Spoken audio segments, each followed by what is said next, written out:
ஸ்ரீமதே ராமானுஜாய நமக. ஆண்டாள் திருவடிகளே சரணம். அன்னவயல் புதுவை ஆண்டாள் அரங்கற்கு பன்னுதிருப்பாவை பல்பதியம் இன் இசையால் பாடிக் கொடுத்தாள் நற்பாமாலை பூமாலை சூடிக் கொடுத்தாளை சொல்லு. சூடிக் கொடுத்த சுடற்கொடியே தொல்பாவை பாடியருளவல்ல பல்வளையாய் நாடினீ வேங்கடவர்க்கு என்னை விதி என்ற இம்மாற்றம் நாம் கடவா வண்ணமே நல்கு. ஆண்டாள் நாச்சியார் பாடினது 30 பாசுரங்கள். முதல் 10 பாசுரங்களில் தத்துவத்தை சொன்னான். இரண்டாவது 10 பாசுரத்தில் ஹிதத்தை சொன்னான், நம்ம எப்படி இருக்கணும் என்ன அந்த ஹிதத்தை சொன்னான். மூன்றாவது 10ஆன இந்த பாசுரங்களில் புருஷார்த்தத்தை சொல்கிறான். புருஷார்த்தம் அப்படின்னா புருஷன் அர்த்திப்பது புருஷார்த்தம்னு அன்றைக்கி முதல் நாள் சொன்னோம். என்ன புருஷார்த்தம் அப்படின்னா அவனுக்கு கைங்கரியம் பண்ணுவது, அதுதான் புருஷார்த்தம். போன பாசுரத்தில் போற்றியாம் வந்தோம் புகழ்ந்து அப்படின்னு சொன்னான். பெருமாளை போற்றுவதே நமக்கு புருஷார்த்தம் அப்படின்னு போன பாசுரத்தில் சொன்னான். பக்தாஞ்சலி புடா கிருஷ்டா நம இத்யேவ வாதினக அப்படிங்கிறபடி சந்தோஷமாக நமக ஜெய ஜெயன்னு சொல்ல தெரியணும். அவனை சோஸ்திரம் பண்ணணும். ஏன்னா அவன் ஸ்தவப்பிரியன். எங்களோட ஸ்வரூபம் என்ன அப்படின்னாக்க உன்னை சோஸ்திரம் பண்ணுறது தான். அதனால் நாங்கள்லாம் திருப்பள்ளி எழுச்சி பாடுறோம், அதுக்காக வந்திருக்கோம் அப்படின்னு சொல்லி நீ திருக்கண்கள் மலர்ந்து எங்களை கடாட்சிக்கணும் அப்படின்னு பிரார்த்தனை பண்ணுறா இந்த பாசுரத்தில் நம்ம ஆண்டாள் நாச்சியார்.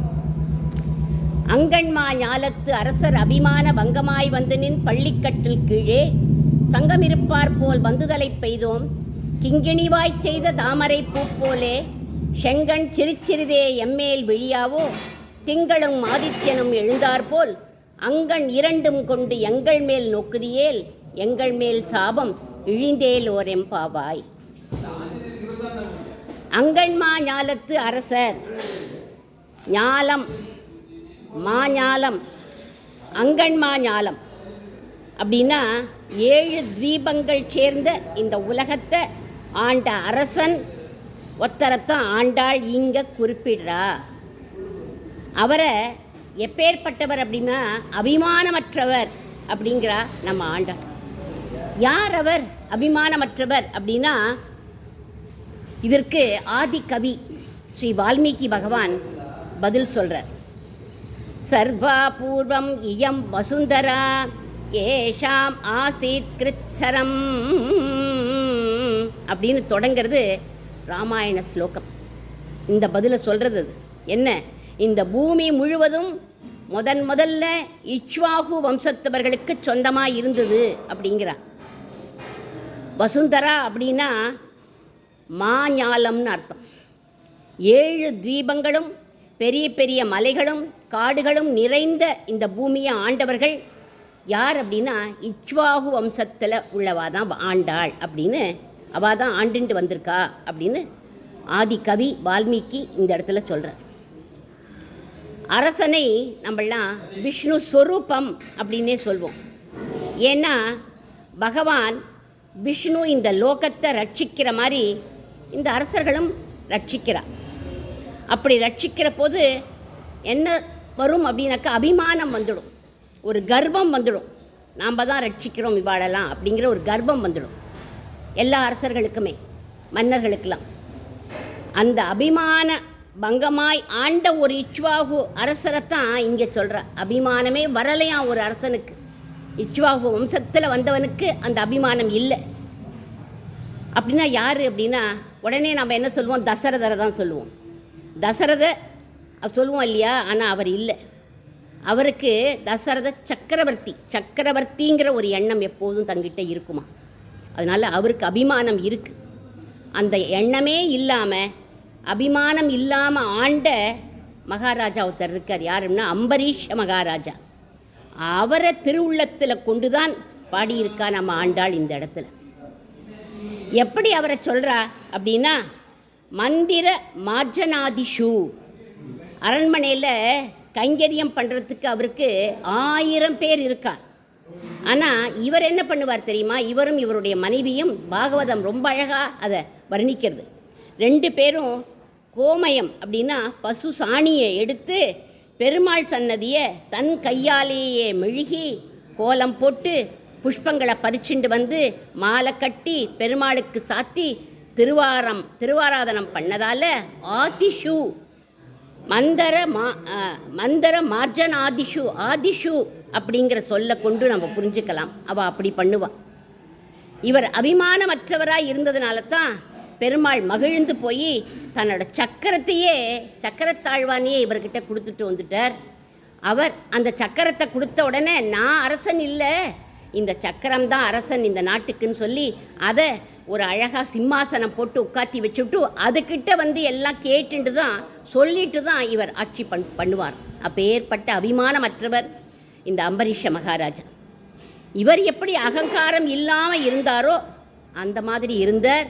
இவருடைய வம்சத்தில் உதிச்ச யார் தெரியுமா? பரதாழ்வான். அவர் இந்த மாதிரி இருந்தார். ராமனையே சொல்லலை பாருங்கோ, ஆண்டாள் பரதனை தான் தூக்கி ஒசத்தி வச்சு பேசுகிறார் ஒவ்வொரு பாசத்துலேயும். இவர்கிட்டேருந்து சொரூப ஞானத்தை, யார்கிட்டேருந்து? பரதாழ்வான்கிட்டேருந்து நாங்கள் சொரூப ஞானத்தை கற்றுண்டு எங்களுடைய பெண்கள் அப்படிங்கிற ஒரு அபிமானம் எங்களுக்கெல்லாம் உண்டு. நாங்கள்லாம் பெண்கள் அப்படிங்கிற ஒரு அபிமானம் இருக்கும். அந்த அகங்காரத்தை நாங்கள் தொலைச்சுட்டு உம்மோட பள்ளிக்கட்டில் கீழே, திருவடிக்கு கீழே, பள்ளி அறைக்கு கீழே உம்மோட திருவடிக்கிட்ட நாங்கள் நிற்கிறோம். துரியோதனன் நின்ன மாதிரி பள்ளிக்கட்டில் கீழே தலைமாட்டுங்கீழே நிற்கலை, திருவடிக்கு கீழே நாங்கள்லாம் நிற்கிறோம் ராமா அப்படிங்கிறா ஆண்டாள். இது யாரை போல இருக்குது அப்படின்னாக்க சுக்ரீவனைப் போல அப்படின்னு எடுக்கிறார்கள் ராமாயணத்தில். சுக்ரீவன் பள்ளிக்கட்டில் கீழே வந்து நின்னான். எப்போ நின்னா? முன்னாடி நிற்கல, அவனுக்கு அகங்காரம் இருந்தது. அதை சொல்கிறார்கள். சுக்ரீவன் வந்து அங்கன்மா ஞாலத்து அரசராக இருந்தான். இவனோட அண்ணன் வாலி இவனோட ராஜ்யத்தை பிடுங்கிண்டு மனைவியையும் அபகரிச்சுண்டு துரத்தி விட்டுட்டான். இவன் எங்கே வந்துட்டான் அப்படின்னா மதங்க முனிவருடைய ஆசிரமத்தில் வந்து ரிஷியமுக பர்வதத்தில் ரொம்ப தாபப்பட்டுண்டு நமக்கு இப்படி ராஜ்யம் போயிடுத்து, மனைவி போயிட்டா, எல்லாரும் போயிட்டாலேன்னு தாபப்பட்டுண்டு உட்காண்டிருக்கான். அந்த சமயம்தான் ராமலக்ஷ்மணாலாம் வந்தா, இவாளை சந்திச்சா. ஹனுமன் மூலமாக எல்லாருக்கும் தோழமை உண்டாச்சு. அந்த சமயம் ராமர் சுக்ரீவன் கிட்ட சொல்கிறார், வருத்தப்படாத சுக்ரீவா, நீ இழந்த ராஜ்யத்தை வாலியோட சண்டை போட்டு நான் பெற்று தருவேன் அப்படின்னு சொன்னார். ஆனால் சுக்ரீவனுக்கு நம்பிக்கையே ஏற்படலை. அப்போது லக்ஷ்மணர் சுக்ரீவனை பார்த்து கேட்குறார், சுக்ரீவா, ஏன் உனக்கு எங்கள் அண்ணா மேலே நம்பிக்கை வரலை? சுவாமி, இந்த கனெக்ஷன் கொடுங்களேன், கனெக்ஷன் கொடுங்களேன். சுக்ரீவா, ஏன் உனக்கு எங்கள் அண்ணன் மேலே நம்பிக்கை வரலை? இவரால் சாதிக்க முடியாதது எதுவுமே கிடையாது. வாலி வலிமை படைச்சவன், அவனோட சண்டை போடுறது கஷ்டம்னு ஏன்பா நீ நினைக்கிற அப்படின்னு லக்ஷ்மணர் கேட்டார். என்ன பண்ணினா எங்கள் அண்ணாவுக்கு வாலியை வதம் பண்ணக்கூடிய திறல் இருக்குன்னு நீ நம்புவ அப்படின்னு லக்ஷ்மணர் கேட்டார். வாலியை பற்றி உங்களுக்கெல்லாம் ஒன்றும் தெரியாது. அவன் எப்பேற்பட்ட பலசாலி தெரியுமா? துந்துபி அப்படின்னு ஒரு அரக்கன் எருமை மாட்டு வடிவத்தில் வந்தான். பயங்கர பலசாலி அவன். அவனை எப்படி அழிச்சான் தெரியுமா? மதுவை குடிச்சுட்டு பாதி மயக்கத்தில் இருந்தான் எங்கள் வாலி. அந்த சமயத்தில் கூட அந்த துந்துபியை ஒரு போடு போட்டு அவனை அழித்து அவனுடைய உடலை சுழட்டி தூக்கி எரிஞ்சான். அப்படி தூக்கி எரிஞ்ச உடனே அது எங்கே போச்சு அப்படின்னாக்கா 4 யோஜனை தூரத்தில் இருந்த மகரிஷி ஆசிரமத்தில் போய் விழுந்துடுத்து. அவ்வளவு பலசாலியாக எங்கள் அண்ணா வாலி இருந்தார். மதங்கர் ஆசிரமத்தில் எரிஞ்சதுனால மதங்க முனிவர் சாபம் கொடுத்துட்டார். இப்படி எரிஞ்சவன் என்னோட ஆசிரம பக்கம் வந்தால் பஸ்பமாக போயிடுவான், எரிஞ்சு சாம்பலாக போயிடுவான்னு சாபம் கொடுத்துட்டார். அதனால் அந்த இடம் இப்போ எனக்கு ரொம்ப பாதுகாப்பாக இருக்குது, எனக்கு பாதுகாப்பாக அமைஞ்சுடுத்து. அது வேறு கதை, அது போகட்டும் சொல்கிறான். இப்போது அந்த துந்துபியோட உடல் காஞ்சு போய் வெறும் எலும்பு கூட இங்கே இருக்குது இந்த இடத்துல. ராமர் அந்த எலும்பு கூட்ட தன்னுடைய பாதத்தினால உதைச்சார்னா அவருக்கு திரள் இருக்குன்னு நான் ஒத்துக்கிறேன் அப்படின்னு வாலி சுக்ரீவன் சொல்கிறான். ஹஸ்தஸ்ய மயிஷ் வியாதிஸ்தி வியாஸ்தி பாதை நைகேன லக்ஷ்மணா அப்படிங்கிறான். அவர் காலால் பாதத்தினால அந்த எலும்பு கூட்டை உதைச்சா அவருக்கு திரள் இருக்குன்னு நான் ஒத்துக்கிறேன் அப்படின்னா சரி அப்படின்னு ஒத்துண்டார் ராமபிரான். அந்த எலும்பு கூடு பெரிய மலை மாதிரி இருந்துதான். அதை சர்வசாதாரணமாக அனாயாசமாக இடது கால் கட்ட விரலால் ஒரு உதைச்சார் ராமபிரான். அந்த எலும்பு கூட்டம் அதுக்கு கங்காள கூட்டம் அப்படின்னு எடுக்கிறார் சுவாமி வேதாந்த தேசிகன். அது கங்காள கூட்டம். அது எத்தனை தூரம் போய் விழுந்தது அப்படின்னா 10 யோஜனை தூரம் போய் விழுந்துடுத்தான். ரகுவீர கத்தியத்தில் சுவாமி வேதாந்த தேசிகன் அதை சொல்கிறார். திருட கடித கைலாச கோடி விகட துந்துபி கங்காள கூட தூர விக்ஷேபதக்ஷ தட்சிணேதர பாதாங்குஷ்ட தர சலன விஸ்வஸ்த சுகிருதாசயா. உடனே இவ சொல்கிறா, அந்த மாதிரி விழுந்த உடனே அது கைலாச மலையை போல இருந்து தான் அந்த கங்காள கூட்டம். அதை அனாயாசமாக எங்கள் ராமபிரான் எட்டி உதைச்சுட்டார் அப்படின்னு சுவாமி வேதாந்த தேசிகன் இந்த ரகுவீர கத்திய சோஸ்திரத்தில் சொல்கிறார். இதை பார்த்தும் கூட சுக்ரீவனுக்கு நம்பிக்கை ஏற்படலை. ஏன்னா இவன் இப்போ வெறும் எலும்பு கூடுதான். அப்போ அவன் எப்படி தெரியுமா இருந்தான்? மாமிசம் ரத்தம் எல்லாமா சேர்ந்து ஒரு பெரிய கைலாச மலை போல இருந்தான். அவனை தான் எங்கள் வாலி தூக்கி போட்டான். இப்போ சதையும் இல்லை, ஒன்றுமே இல்லை, இவன் வெறும் எலும்பு கூட இருக்கான். இதை உதைச்சாலாம் நான் ஏற்றுக்க மாட்டேன், அது ஒன்றும் கஷ்டமே இல்லை அப்படின்னு விட்டான். இவரோட பராக்கிரமத்தை நான் ஒத்துக்க மாட்டேன் அப்படின்னு விட்டான். உடனே ராமர் சொல்கிறார், சரி நீ ஒத்துக்கலைன்னா பரவாயில்ல, வேறு நான் என்ன பண்ணினா உனக்கு என்னோட திரளை நீ ஒத்துப்ப, உனக்கு என்னுடைய திரள் புரியும் அப்படின்னு சொல்லு அப்படின்னு சுக்ரீவா அப்படின்னு கேட்டார் ராமச்சந்திரமூர்த்தி. உடனே இதோ இங்கே இருக்கே இந்த சால மரங்கள், இந்த சால மரங்கள்லாம் என்னென்னா 7 சால மரங்கள் அங்கே இருந்துதான். ரொம்ப வலிமை வாய்ந்த மரங்கள் அவைகள். அதை வாலி ஒரு ஆட்டினானா போகிறோம் 7 மரங்களும் அப்படியே கவுந்து போயிடும், பேந்து வந்துடுமா, எல்லாம் தாங்காது அந்த மரங்கள்லாம் அவனுடைய ஒரு அடியில். இந்த மரங்களில் ஏதாவது ஒன்றை நீ என்ன பண்ணணும், உன்னுடைய பானத்தினால சாய்ச்சீர் அப்படின்னா அதை அழிச்சீர், அதை உடைச்சுட்டீர், அதை சாய வச்சுட்டேன்னா நான் நம்புகிறேன், நீங்கள் திரள் உடையவர் அப்படின்னு சொன்னான் சுக்ரீவன்.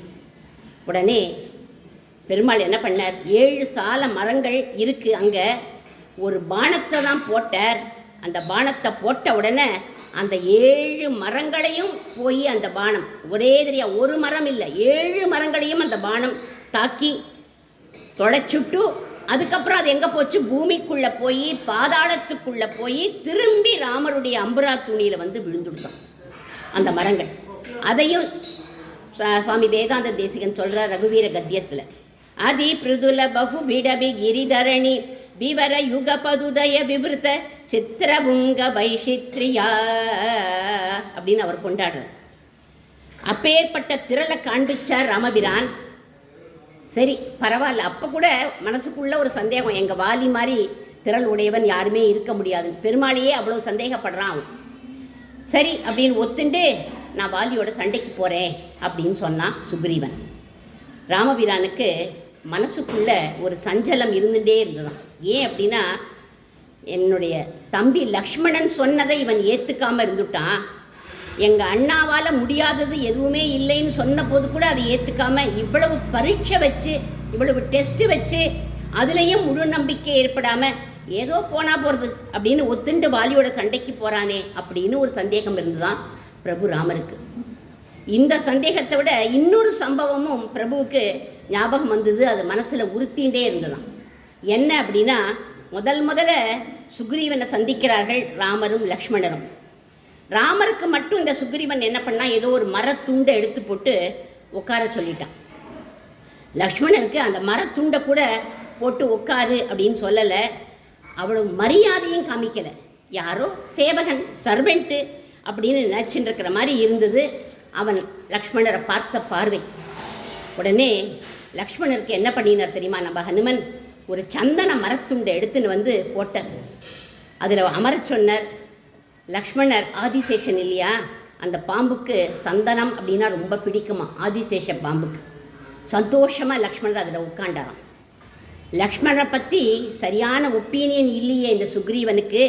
அதனால் சுக்ரீவன் லக்ஷ்மணரை வணங்குற மாதிரி நம்ம பண்ணணும். வணங்கினா இவனுடைய அபிமானம் தொலைஞ்சு போயிடும், இவனுடைய அகங்காரம் தொலைஞ்சு போயிடும். அதுக்கப்புறமா நம்ம இவனுக்கு அனுகிரகம் பண்ணலாம் அப்படின்னு தீர்மானித்தாராம்.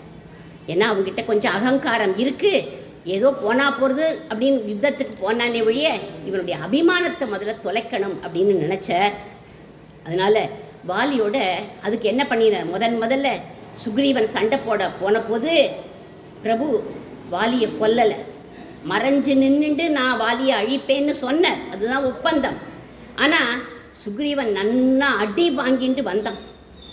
அடி வாங்கிட்டு வந்த உடனே ராமரை பார்த்து கேட்குறான், என்ன இப்படி பண்ணிட்டீர்? வாலியை வதம் பண்ணுறேன்னு சொன்னேன், ஆனால் நீங்கள் வதம் பண்ணலையே, நான் கேட்டேனா உங்களோட நட்பை அப்படின்னு வந்து அழறான். அழுத உடனே அழகாக காரணம் சொல்கிறார் ராமர். என்ன சொல்கிறார்? சுக்ரீவா, நீயும் வாலியும் ஒரே மாதிரியே இருந்தேள், தப்பித்தவறி ஒன்மேலே நான் பானத்தை போட்டால் அது ஒன்மேலே வாலி மேலே விழாமல் ஒன்மேலே விழுந்து கொடுத்துனா நான் என்ன பண்ணுறது? ரெண்டு பேரும் ஒரே மாதிரியே இருந்தேள், அதனால் அது அனர்த்தமாக போயிடும், அதனால் போடலை, அம்பை பிரயோகம் பண்ணலை நான் அப்படின்னார். சரி, இதுக்கு என்ன தீர்வு அப்படின்னு கேட்டான் சுக்ரீவன். பிரபு லக்ஷ்மணரை பார்த்து சொன்னார், லக்ஷ்மணா, அங்கே ஒரு கஜபுஷ்பிங்கிற புஷ்பிச்சிருக்கு இல்லையா, அந்த புஷ்பங்களை எடுத்துட்டு வந்து ஒரு மாலை மாதிரி பண்ணி இவனுடைய சுக்ரீவனுடைய கழுத்தில் போடு. அப்போ எனக்கு அடையாளம் தெரியும், யார் அந்த மாலையை அணிஞ்சுட்டு இருக்காளோ அவன் சுக்ரீவன், யார்கிட்ட மாலை இல்லையோ அவன் வாலின்னு எனக்கு அடையாளம் தெரிஞ்சிடும், அதனால் அந்த மாலையை போடு அப்படின்னாராம். உடனே சுக்ரீவன் என்ன பண்ணார்? அந்த கஜபுஷ்பிங்கிற மாலையை சுக்ரீவன் தலையில் போடுறதுக்கு போனார். தலையில் ஒன்று வாங்கிக்கணும்னா குனியணும் இல்லையா, தலையை குனிஞ்சு வாங்கி அதை வாங்கிண்டானா லக்ஷ்மணன். சுக்ரீவன் லக்ஷ்மணர்கிட்டேந்து ஒரு பாகவதனுக்கு ரெஸ்பெக்ட் கொடுக்கும்படி பண்ணிட்டார் அந்த இடத்துல பிரபு ராமச்சந்திரமூர்த்தி. ஏன்னா இவன் பாகவதன், இவனை மதிக்கலை, இவனை மதிக்கணுங்கிறதுக்காக தலை குனிஞ்சு அதை வாங்கிக்கும்படி பண்ணிட்டார். இப்படி சுக்ரீவனுக்கு அபிமானம் போகும்படி பண்ணிட்டார் ராமர். அபிமானம் ஒழிஞ்ச உடனே எம்பெருமான் என்ன பண்ணிட்டார்? அவனை காப்பாற்றி வாலியை அழிச்சுட்டார்.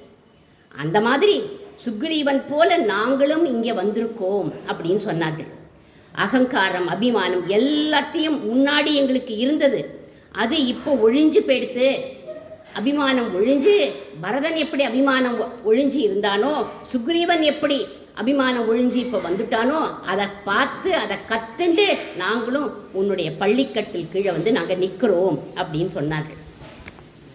அப்போது அபிமான பங்கமாய் வந்து நின் பள்ளிக்கட்டில் கீழே அப்படின்னா, உன்னோட பள்ளி அறை கட்டிலுக்கு கீழே திருவடி வாரத்தில் வந்து நாங்கள்லாம் உட்காண்டிருக்கோம். 5 லட்சம் பேரும் உட்காண்டிருக்கோம். சக்கரவர்த்திகளோட பள்ளியறை வரை போகவே கூடாது. போகக்கூடிய பாக்கியம் ஒரு சிலருக்கு தான் கிடைக்கும், எல்லாராலையும் போக முடியாது. அதாவது ஒரு சக்கரவர்த்தி இருக்கார் அப்படின்னா அவருடைய பள்ளிக்கட்டில் கீழே போய் நிற்கிறதுக்கு எல்லாருக்குமே பாக்கியம் இருக்காது. ஆனால் ஒரு சிலருக்கு அந்த பள்ளிக்கட்டில் வரையிலும் போகக்கூடிய பாக்கியம் கிடைக்குமா. யாருக்கு கிடைச்சிது அப்படின்னா சுமந்தரருக்கு கிடைச்சதான் அந்த பாக்கியம் அப்படின்னு வால்மீகி சொல்கிறார். சுமந்தரர் ராமருடைய பள்ளிக்கட்டில் கீழ் வரையிலும் போனாராம். ஏன்? தசரதருக்கு கூட அந்த பாக்கியம் கிடைக்கல. ராமான் கூட்டு அனுப்புவார், வருவார். ஆனால் இவனுக்கு அது வரையிலும் போகக்கூடிய பாக்கியம் கிடைச்சிது. ஏன் அப்படின்னா ராம நாம ஜபம் பண்ணியிருக்க, அவ்வளவு பக்தி ராமர் பேரில், அஷ்டாட்சர மந்திர ஜபமும் சேர்த்து ஜபிச்சிருக்காராம். அதனால அவருக்கு அந்த பாக்கியம் கிடைச்சது. அந்த மாதிரி சுமந்தரர் மாதிரியே நாங்களும், எங்களுக்கும் அந்த பாக்கியம் கிடைச்சதுனால தான் உன்னுடைய பள்ளிக்கட்டின் கீழே வந்து நாங்கள் நிற்கிறோம். எங்களுக்கு என்ன பாக்கியம் அப்படின்னா சீதா பிராட்டியோட புருஷகாரத்தினால தான் உம்மோட பள்ளி அறை கட்டில் கீழே வந்து நாங்கள் நிற்கிறோம் அப்படின்னு சொன்னார்கள். ஏன்னா பிராட்டி நேற்றுக்கு இங்கே அனுகிரகம் பண்ணிட்டா, இவாளோட வந்து சேர்ந்துட்டா. அதனால அவளுடைய புருஷகாரத்தினால தான் நாங்கள் உன்னுடைய பள்ளிக்கட்டில் கீழே வந்து நிற்கிறோம் அப்படின்னு சொன்னா ஆண்டாள். சுந்தரகாண்டத்தில் ஹனுமன் கிட்ட சீதா பிராட்டி கேட்குறா, எப்படி உனக்கும் ராமனுக்கும் சம்பந்தம் ஏற்பட்டது அப்படின்னு கேட்டார். குவதே ராமேன சம்சர்க்கம் கதம் ஜானாபி லக்ஷ்மணம் வானராணாம் நராணாம்பா கதம் ஆசித் சமாகமக. வானரத்துக்கும் நரனான ராமச்சந்திரமூர்த்திக்கும் உங்களுக்கு எப்படி சமாகமம் ஏற்பட்டது, எப்படி நீங்கள் 2 பேரும் சேர்ந்தேள் அப்படின்னு கேட்டால், ஹனுமன் எப்பேற்பட்டவர், சொல்லின் செல்வராச்சே. அதனால் பிராட்டி கேட்ட பாவத்தை நன்னா புரிஞ்சுண்டுட்டாராம்.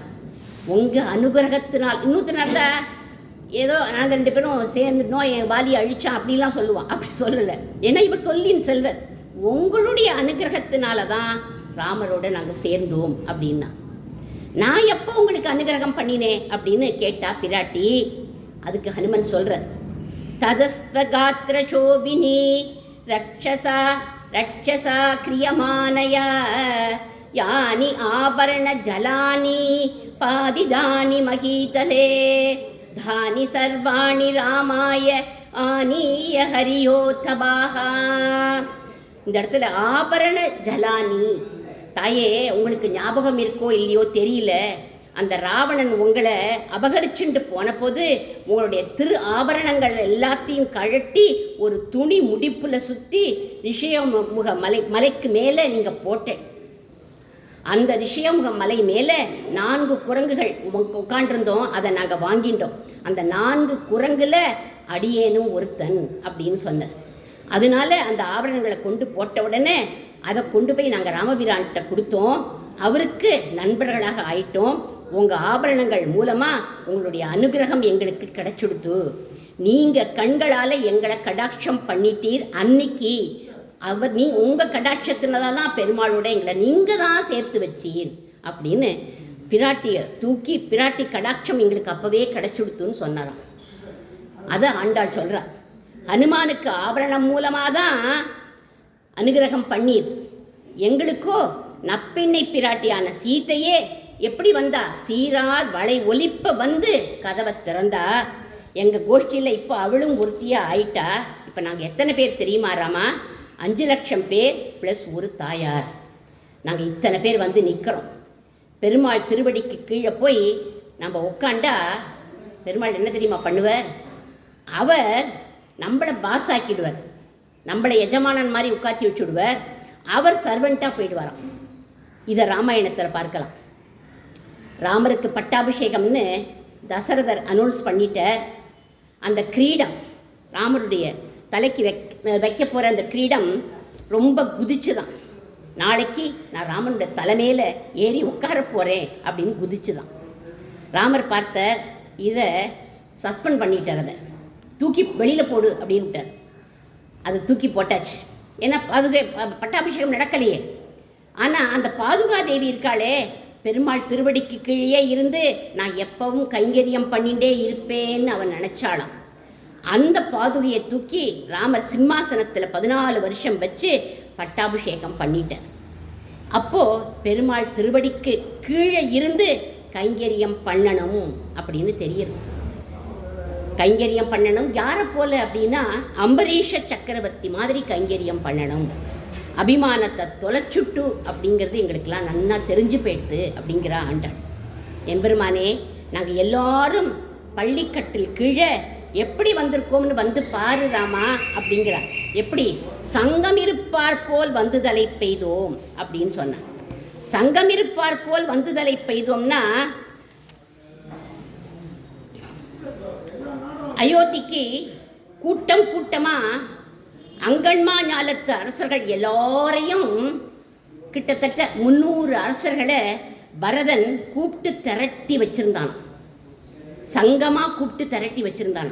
ஏன் அவளெல்லாம் கூப்பிட்டு அயோத்தியில் திரட்டி வச்சுருக்கான் பரதன் அப்படின்னா, ஒருவேளை ராவணனால் ராமனுக்கு ஆபத்து வந்துடுத்து அப்படின்னா ராம கைங்கரியத்துக்கு இவாளெல்லாம் அழைச்சிண்டு போகணுங்கிற எண்ணத்தில் அவளை கூட்டு கொண்டு வந்து வச்சுருந்தான். அவள்லாம் மன்னர்கள், அவளெல்லாம் கூட்டு கொண்டு அந்த ராஜாக்களெல்லாம் கொண்டு வச்சுட்டு இருந்தானா. அதுக்கப்புறம் இவர் என்ன பண்ணிட்டார், ராமர் அயோத்திக்கு வந்துவிட்டார். பட்டாபிஷேகம் ஆனதுக்கப்புறம் அவளெல்லாம் கூப்பிட்டு அந்த, ஏன்னா அபிமானத்தை தொலைச்சுட்டு அவள்லாம் வந்திருக்கா, அவளை கூப்பிட்டு அவளெல்லாம் ஆசீர்வாதம் பண்ணி உங்கள் ராஜ்யத்தை போய் நீங்கள் திரும்ப சிறப்பாக ஆளுங்கோன்னு சொல்லி திருப்பி அனுப்பிச்சுட்டார். அந்த 300 ராஜாக்களை ஸ்ரேயஸோட நீ திருப்பி அனுப்பினீரே, அந்த மாதிரி உங்களோட திவ்ய கடாட்சம் வேண்டி நாங்களும் சங்கமாக 5,00,000 குடி பெண்கள்லாம் வந்திருக்கோம். பிரபோ, எங்களையும் நீர் குளிர கடாட்சிக்கணும் அப்படின்னு சொன்னான். எப்படி கடாட்சிக்கணும் அடுத்ததாக சொல்கிறார். கிங்கிணி வாய் செய்த தாமரை பூ போலே செங்கண் சிரிச்சிறிதே எம்மேல் விழியாவோ அப்படின்னா. தாமரை புஷ்பம் எப்படி படிப்படியாக மலருமோ அந்த மாதிரி உன்னோட கண் மலர்ச்சியை எங்களுக்கு காண்பிச்சு எங்களை நீ கடாட்சிக்கணும். ஏன் கிங்கிணி வாய் அப்படின்னு போட்டிருக்கா அப்படின்னா, கிங்கிணி அப்படின்னா சின்ன மணி, கொலுசில் இருக்கும், இடுப்பில் அரைஞான் கட்டியிருக்கிற அந்த இடத்துல அந்த கிங்கிணி சின்னதாக இருக்கும். அதில் ஒரு சின்ன வாய் தான் இருக்கும், முழுக்க மூடி இருக்காது, சின்ன வாய் இருக்கும் இருக்கு. அந்த மாதிரி முதல்ல சின்னதாக அந்த மணியோட வாய் மாதிரி திறக்கணும். அதுக்கப்புறம் என்ன பண்ணணும், கொஞ்சம் கொஞ்சமாக பெருசாக திறக்கணும், அதுக்கப்புறம் முழுசாக திறக்கணும் அப்படிங்கிறார். எதுக்காக இப்படி மெதுவாக கண் விழிக்கணும்? சிரிச்சிறிதே எம்மேல் விழியாவோ, ஏன் மெதுவாக கண் விழிக்கணும் அப்படின்னு சொல்கிற ஆண்டாள் அப்படின்னா, ஒரே தடியாக கடாட்சத்தை நீ பொழிஞ்சுட்டா நாங்கள்லாம் அந்த அழகை தாங்கிக்க முடியாது எங்களால். எப்பேற்பட்ட கண் அழகன் நீ அப்படிங்கிறார். எப்பேற்பட்ட கண் அழகனவன்? ராமோ ராஜீவலோச்சனன் அப்படின்னர் தசரத சக்கரவர்த்தி ராமுடைய கண்ணழகன். கௌசல்யா சுப்ரஜா ராமா அப்படின்னு கண்ணழகை பார்த்து தான் எழுப்பினார் விஸ்வாமித்திரன். புண்டரீக விசாலாட்சௌ அப்படின்னா சூர்ப்ப நகை ராமருடைய கண்ணழகை பார்த்து. கமலபத்ரன் அப்படின்னு ஹனுமான் கொண்டாடினர் கண்ணழகன். அத்தகைய கண்ணழகு அவள்லாம் பார்த்தா, அவள்லாம் தாங்கிண்டா, எங்களால் அப்படி தாங்கிக்க முடியாது அந்த கண்ணழகை, மெதுவாக திறந்து எங்களை நீ கடாட்சிக்கணும் அப்படின்னு சொன்னான். விஸ்வரூப சேவையை போல எங்களுக்கு நீ காண்பி அப்படின்னு சொன்னான். விஸ்வரூப சேவைக்கு ரொம்ப மதிப்பு ஜாஸ்தி. காலம்பர வந்த உடனே விஸ்வரூப தரிசனம் ரொம்ப அவசியம், ரொம்ப முக்கியம். அந்த விஸ்வரூப சேவைக்கு அது எம்பெருமானுடைய கடாட்சம், ஏன்னா பெருமாளும் பிராட்டியும் சேர்ந்து இருப்பா அந்த சமயத்தில். அப்போது நம்மளை கடாட்சம் பண்ணிடுவார். அந்த கடாட்சம், திவ்ய கடாட்சம் நம்ம மேலே விழணும். அந்த கடாட்சம் யாருக்கு முதல்ல விழும் அப்படின்னு சுவாமி வேதாந்த தேசிகன் சொல்கிறார். பிரதம நயன பாதம் அப்படிங்கிறார். பாதுகா தேவிக்கு தான் அந்த கடாட்சம் முதல்ல கிடைக்கிறது அப்படிங்கிறார். எப்படி நீ எங்களை பார்க்கணும் தெரியுமா? திங்களும் ஆதித்யனும் எழுந்தார் போல் அப்படின்னு சொன்னான். சூரியனும் சந்திரனும் உடைய கண்களால் எங்களை நீ பார்க்கணும். ராமருடைய கண்கள் சந்திரன் போலவும் இருக்குமா, சூரியன் போலவும் இருக்குமா. ஆசிரிதர்களுக்கு, பக்தர்களுக்கு அனுகிரகம் பண்ணணும் அப்படின்னா சந்திரன் போல குளிர்ச்சியை கொடுக்கக்கூடியது. எதிரிகளை அழிக்கணும் அப்படின்னா சூரியனை போல சுடக்கூடியது அந்த கண்கள். சுக்ரீவனுக்கு திங்களைப் போலவும் வாலிக்கு ஆதித்யன் போலவும் அந்த கண்கள் இருந்துதான். தியாகராஜ சுவாமிகள் ஒரு கீர்த்தனத்தில் பாடுறார். மறு கேலரா ஓ ராகவா, ஏண்டா ராமா நீ ஒளியிற, நீ ஒளிஞ்சாலும் நீ யாருங்கிறத உன்னுடைய கண்கள் காட்டி கொடுத்துடுதுடா அப்படிங்கிறார். அடுத்த அனுபலவியில் மறுகேல சராச்சர ரூபா பராத்பர சூரிய சுதாகர லோச்சனா. உன்னோட ஒரு கண்ணு சூரியன், ஒரு கண்ணு சுதாகரன், சந்திரன். இது தாண்டா உனக்கு அசாதாரணமான அடையாளம். இதை வச்சுண்டு தான் நான் உன்னை கண்டுபிடிக்கிறேங்கிறார் அவர். நீ ஒளிஞ்சாலும் மறைஞ்சாலும் நான் உன்னை இதை வச்சுட்டு தாண்டா கண்டுபிடிக்கிறேன்னு பாடுறார் அவர். ஆண்டாள் சொல்கிறா, சந்திர கண்களால் எங்களை நீ குளிர கடாட்சிக்கணும். சூரிய கண்களால் அவளுக்கு எதிரிகள் கிடையாது, எங்களுடைய பாபங்கள் சாபங்கள் எல்லாத்தையும் நீ போக்கணும் அப்படிங்கிறார். அங்கண் இரண்டும் கொண்டு எங்கள் மேல் நோக்கு, எங்களை பாரு அப்படிங்கிறார். உன்னோட கண்களை கொண்டு எங்களோட கண்களை நீ பார்க்கணும். இப்படி பார்த்தா ஆதித்யனாக இருக்கக்கூடிய கண் எங்களுடைய பாபத்தை எல்லாம் போக்கிடும் அப்படின்னா. பாபத்தை மட்டும் இல்லை, எங்கள் மேல் சாபம் இழிந்து அப்படிங்கிறார். எங்களுடைய சாபமும் போகணும் அப்படின்னா. ரெண்டு விஷயம் இருக்குது, பாபம் ஒன்று, மற்றொன்று சாபம். பாபத்தை ஏதாவது பிராயச்சித்தம் பண்ணி அதை போக்கிக்கலாம். சாபத்தை என்ன பண்ணணும் அப்படின்னா அனுபவிச்சே தான் தீரணும்.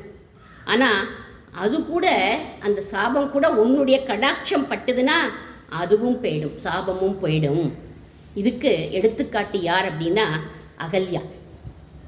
அதை விஷ்ணு புராணத்தில் இவ்வளோ நாளாக வால்மீகி ராமாயணத்தில் தான் அகல்யாவை பற்றி சொன்னோம். அதுக்கப்புறம் இங்கே இப்போ விஷ்ணு புராணத்தில் அந்த பராசர மகரிஷி சொல்கிறார், தர்சன மாத்திரேன அகல்யாம் அபாபம் சகாரா அப்படிங்கிறார். எம்பெருமான் ராமன் கல்லாக இருக்கிற அகல்யையை பார்த்தானா, அந்த பார்வையினால் அவருடைய தரிசனத்தினால அகல்யோட பாவம் முதல்ல போயிடுத்தான். அதுக்கப்புறம் ஸ்பரிசிச்சான். அப்படி ஸ்பரிசித்த உடனே அவள் ஸ்பரிசிச்சான்னு சொல்கிறார், தொட்டான் அப்படிங்கிறார். அதனால அவளுடைய சாபமும் நீங்கி போயிடுத்து அப்படின்னு பராசர மகரிஷி சொல்கிறார் விஷ்ணு புராணத்தில். அப்பேற்பட்ட பாவங்களையும் சாபங்களையும் நீக்கக்கூடிய உன்னுடைய திவ்ய கடாட்சத்தை எங்கள் மேலே செலுத்தணும் அப்படிங்கிற ஆண்டாள் பிரார்த்திக்கிறான். இதை கேட்டு சந்தோஷப்பட்ட ராமன் கண் மலர்ந்தான். தன்னோட புண்டரீக நயனத்தினால பெண்களை குளிர கடாட்சிச்சான். அவள்லாம் அந்த கடாட்சத்தை பார்த்து ரொம்ப ஆனந்தப்பட்டு சந்தோஷப்பட்டார்கள். அதுக்கப்புறம் நாளைக்கு நீ பள்ளி அறையிலேருந்து எழுந்து நாங்கள் ஒரு சிம்மாசனம் இங்கே போட போகிறோம், அதில் நீ உட்காண்டு எங்களுக்கு நாங்கள் கேட்டதை கொடுக்கணும், எங்கள் பறையை கொடுக்கணும் அப்படின்னு பிரார்த்திக்க போகிறார். சிம்மாசனத்தில் அவன் சொல்லுவான், நான் இங்கேருந்தே பண்ணுறேன்னு. உங்களுக்கு இல்லை, நாங்கள் போட்ட இந்த சிம்மாசனத்தில் அமர்ந்து நாங்கள் கேட்ட பறையை நீ கொடு, அதையும் பறையை கொடுன்னு கேட்க போகிறதில்ல, நீ ஆராய்ந்து அருளணும் அப்படின்னு சொல்ல போகிற அடுத்த பாசுரங்கள்லாம். அதனால தான் சொன்னேன், இந்த 10 பாசுரங்கள் புருஷார்த்தத்தை சொல்கிறது, அதாவது கைங்கரியங்கிற புருஷார்த்தத்தை சொல்கிறது இந்த 10 பாசுரங்கள்னு சொல்லி அடியேன் முடிவு பண்ணுறேன். ஆண்டாளுக்கு மங்களம் பாடி அமைக்கிறேன். ஆண்டாள் திருவடிகளே சரணம்.